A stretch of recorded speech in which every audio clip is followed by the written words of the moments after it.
Selamat pagi anak-anak semua, jumpa lagi dengan Ibu Lubis dalam pelajaran IPS.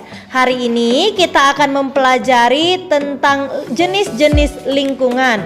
Nah, jenis-jenis lingkungan ada dua, ada lingkungan alami dan ada lingkungan buatan. Untuk hari ini kita hanya mempelajari tentang lingkungan alami.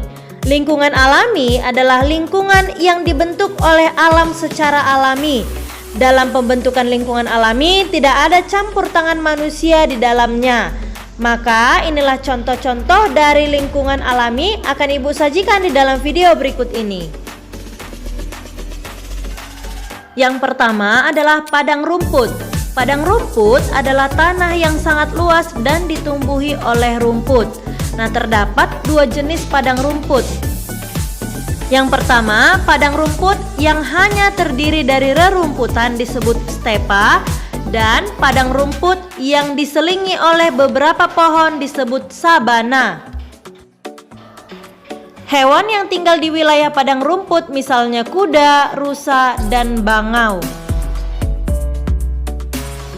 Selanjutnya, hutan.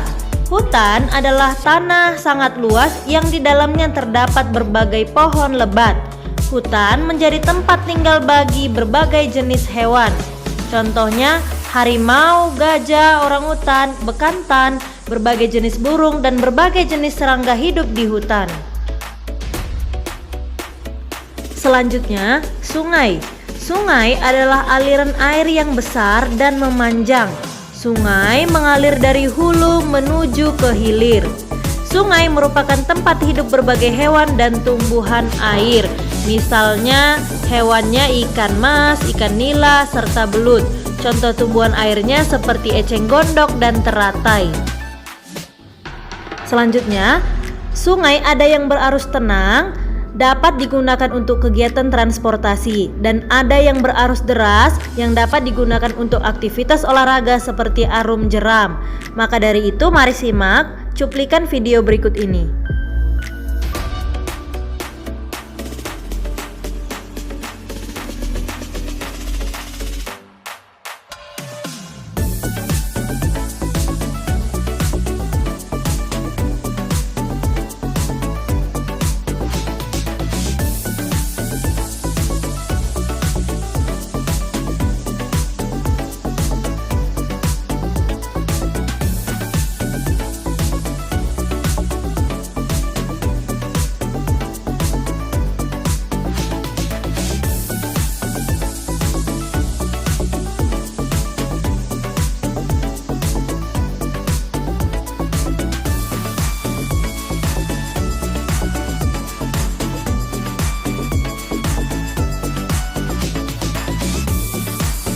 Selanjutnya, danau.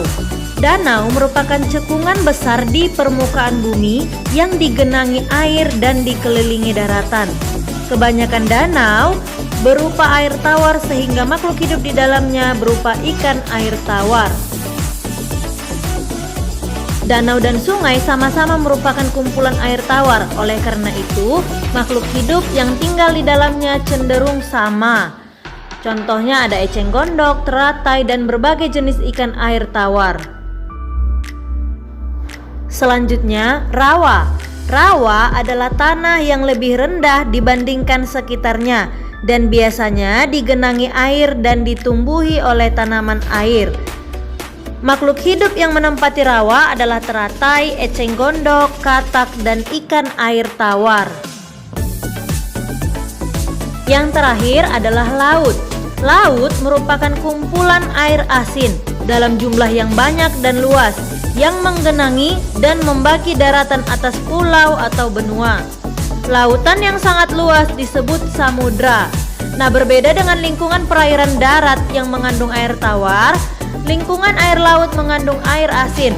Besarnya pun jauh lebih luas daripada lingkungan perairan darat.